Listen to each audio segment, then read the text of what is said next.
Today we're going to talk to you about vacation mode. When you go on vacation, it's important that you set your under-the-counter refrigerator up for success so when you come back you don't have a moldy mess on the inside. And this is how you do it.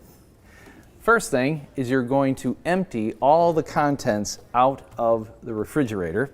You're going to turn it off, and then you're going to wipe down the interior, making sure that there are no spills, there's nothing sticky left behind. But here is one important factor, is that you're going to want to make sure that the door stays ajar the entire time you're gone. You don't want it to accidentally close shut, because that is how mold can grow. So you're going to wedge something in the door to keep it open. And I have here a rag.